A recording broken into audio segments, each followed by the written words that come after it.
Some of you may not be aware of this, but America actually has two Independence Days. One celebrates America's freedoms from Britain's rule.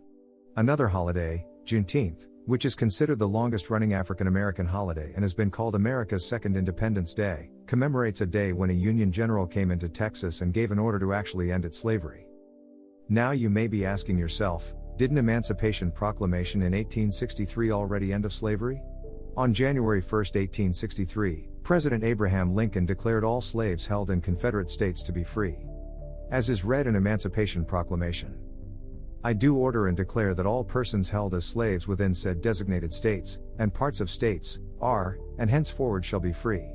But that news never reached the Texas slaves, primarily because during the Civil War enforcement of the proclamation generally relied upon the advance of Union troops, and despite the surrender of Confederate General-in-Chief Robert E. Lee at Appomattox Court House on April 9, 1865, the Western Confederate Army of the Trans-Mississippi did not surrender until June 2, 1865. Texas, as the most remote state of the former Confederacy, had seen an expansion of slavery and had a low presence of Union troops as the American Civil War ended. Thus, enforcement there had been slow and inconsistent. Until Union Army General Gordon Granger issued a military order called General Order No. 3, formally informing Texas residents that slavery had ended on June 19, 1865.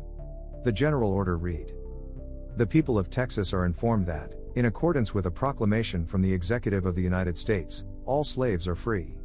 This involves an absolute equality of rights, and rights of property between former masters and slaves, and the connection heretofore existing between them becomes that of employer and free laborer." After the announcement, slaves decided to go and leave the state so that they could repair their families that were torn apart from the slave trade. No matter what they did, the now freed men and women wanted to celebrate that they were free. They created a holiday that was originally called June the 19th, but then it was kind of squeezed together and now it's Juneteenth. As the former Texas slaves decided to migrate across the country, so did the importance of Juneteenth, which is also known as Emancipation Day or Freedom Day. Though June 19, 1865, is said to be end of slavery in the United States, it was not. Although the Emancipation Proclamation declared an end to slavery in the Confederate States, it did not end slavery in states that remained in the Union. For a short while after the fall of the Confederacy, slavery remained legal in two of the Union border states, Delaware and Kentucky. Those enslaved people were freed by the 13th Amendment to the Constitution, which abolished chattel slavery nationwide on December 6, 1865.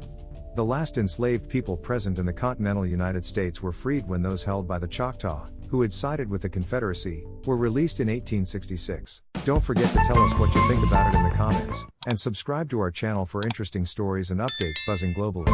And also click on these recommended videos to continue supporting our work.